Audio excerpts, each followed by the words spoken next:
আগামী রবিবার ৭ই জুলাই রথযাত্রার দিন বালিশের নিচে এটি রেখে ঘুমান। আপনার যাই মনস্কামনা থাকুক সেটি পূর্ণ হবে। প্রভু জগন্নাথ দেবের আশীর্বাদে আপনার পরিবার ভরে উঠবে সুখ, শান্তি এবং সমৃদ্ধিতে। পরিবার থেকে রোগ, জ্বালা, যন্ত্রণা সমস্ত কিছুই দূর হবে। নমস্কার বন্ধুরা, ভক্তিমূলক কথা চ্যানেলে জানাই আপনাদের সকলকে স্বাগত। বন্ধুরা, আশা করছি ঈশ্বরের আশীর্বাদে আপনারা প্রত্যেকেই ভালো আছেন এবং সুস্থই আছেন। সামনেই আসতে চলেছে রথযাত্রা। এই দিনটি সনাতন ধর্মাবলম্বীদের কাছে অত্যন্ত গুরুত্বপূর্ণ এবং পবিত্র একটি দিন। এই বছর রথযাত্রা পড়েছে বাংলার 22শে আষাঢ় 1431, ইংরেজির 7ই জুলাই 2024 রবিবার দিন। এই দিনটি বিশেষভাবে নিয়মবিধি মেনে পালন করা উচিত। প্রভু জগন্নাথ দেবের বিশেষ পূজা অর্চনা করা উচিত। রথের দড়িতে টান দিলে জানা অজানায় করা সব ধরনের পাপ থেকে মুক্তি পাওয়া যায়। এমনকি রথ টেনে নিয়ে যাওয়া এমন দৃশ্য দেখাও অত্যন্ত শুভ। এর সাথে সাথে বন্ধুরা, উপায়টি যদি করতে পারেন, রাত্রিবেলায় শোয়ার সময় বালিশের নিচে এই বিশেষ জিনিসটি রেখে যদি আপনারা দিতে পারেন, তবে আপনাদের জীবনের যাবতীয় সব সমস্যার সমাধান হওয়া সম্ভব। যদি কেউ দীর্ঘদিন ধরে রোগে ভুগছেন, তাহলে সেই রোগ থেকেও মুক্তি ঘটবে। যদি আপনার গৃহে অশান্তি এবং ঝগড়া ঝামেলা প্রতিদিনই লেগেই আছে, তাহলে সেই অশান্তি থেকেও আপনি মুক্ত হবেন। যদি ঋণের বোঝা মাথায় থাকে অথবা কোনো জায়গা থেকে আপনি টাকা পাবেন অথচ সেটি পাচ্ছেন না, তাহলে সেটিও আপনি পেয়ে যাবেন। তাই আমার সকল দর্শক বন্ধুদের কাছে একটাই অনুরোধ করব, আজকের এই ভিডিওটি একদমই স্কিপ না করে সম্পূর্ণ দেখবেন। দেখার পর যদি ভালো লাগে তাহলে অবশ্যই কিন্তু একটি লাইক করবেন এবং কমেন্টসে লিখবেন জয় প্রভু জগন্নাথ দেবের জয়। এবং বন্ধুরা, অবশ্যই ভিডিওটি শেয়ার করবেন আপনাদের নিকট আত্মীয় স্বজন এবং বন্ধু বান্ধবদের সাথে। রথযাত্রার আর বেশি দিন বাকি নেই, তাই ভিডিওটি পেলে প্রত্যেকেই উপকৃতই হবেন। চলুন বন্ধুরা, আসা যাক মূল পর্বে। হিন্দু পঞ্জিকা অনুসারে আষাঢ় মাসের শুক্লপক্ষের দ্বিতীয়া তিথিতে রথযাত্রা উৎসব পালিত হয়।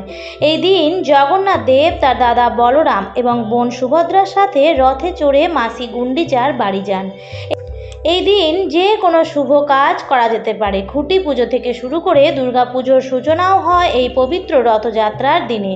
প্রতি বছর জগন্নাথ দেবের রথযাত্রা উপলক্ষে পুরী শহরে প্রচুর পুণ্যার্থী জড়ো হন।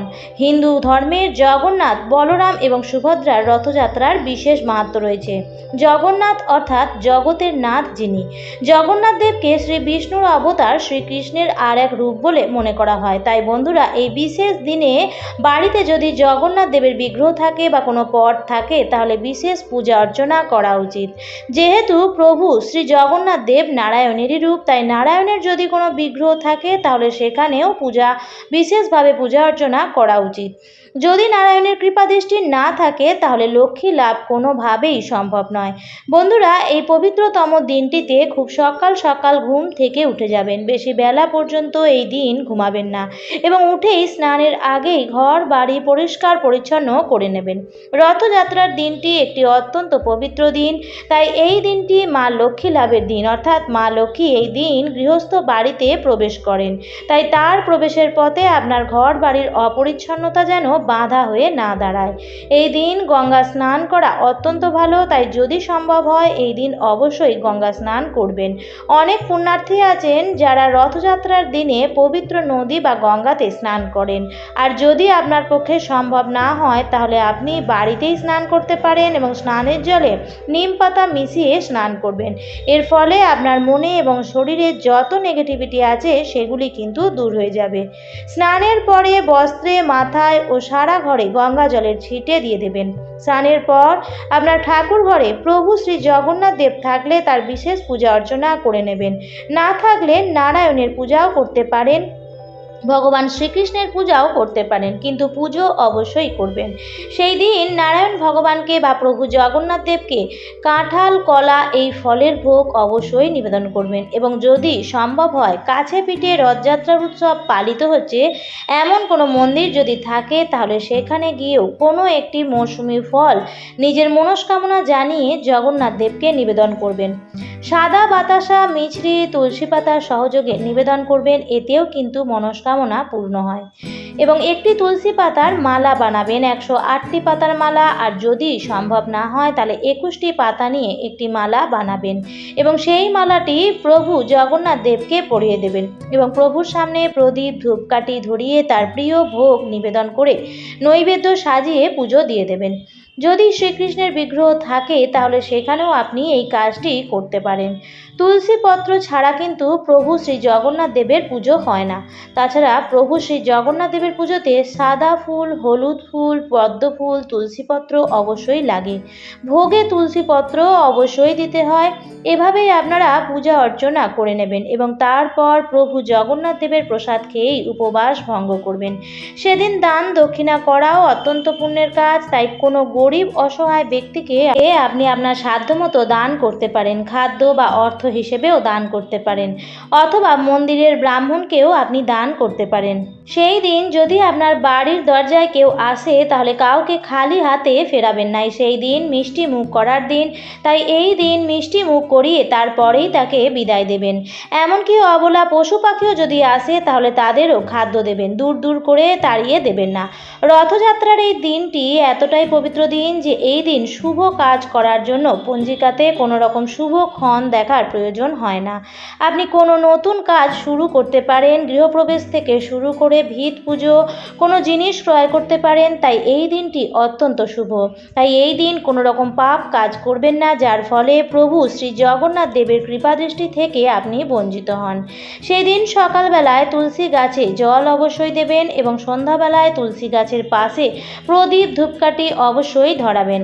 সন্ধ্যাবেলায় নিত্য সন্ধে অবশ্যই দেবেন এবং সন্ধ্যা দেওয়ার সময় সকালে নিবেদন করা ফুল, বেলপাতা, তুলসী পাতা সমস্ত কিছুই আপনি ঠাকুরের সিংহাসন থেকে সরিয়ে নেবেন। সকালবেলায় যে তুলসী মালাটি আপনি নিবেদন করেছিলেন সেই তুলসীর মালাটি আপনি নিয়ে নেবেন এবং সেটি নিয়ে রেখে দেবেন আপনার নিজের কাছে। রাত্রিবেলা যখন আপনি শুতে যাবেন তখন আপনার বালিশের নিচে সেই তুলসী পাতার মালাটি একটি কাপড়ের মধ্যে মুড়ে তারপর রেখে দেবেন। এই জন্যই কাপড়ে মুড়ে রাখতে বলছি, যাতে মালা থেকে তুলসী পাতাগুলি খুলে না যায়।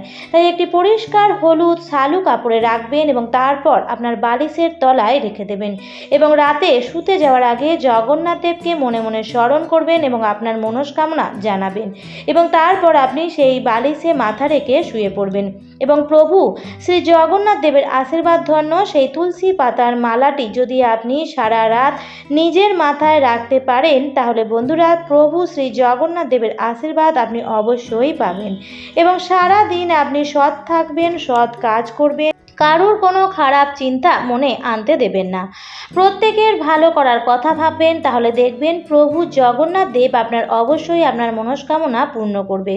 তার আশীর্বাদে আপনার পরিবার বাধা বিপত্তি মুক্ত হবে, রোগ মুক্ত হবে, পরিবারের শান্তি বজায় থাকবে এবং অর্থ প্রাপ্তির যোগও তৈরি হবে। পরের দিন সকালবেলায় আপনি ঘুম থেকে উঠে সেই তুলসী পাতার মালাটিকে কোনো প্রবাহিত জলে ভাসিয়ে দেবেন। বন্ধুরা, আমরা ঠাকুরের কাছে যে তুলসী পাতা বা ফুল অর্পণ করি পরে সেগুলিকে কোনো প্রবাহিত জলে ভাসিয়ে দেওয়াই সব থেকে বেশি ভালো।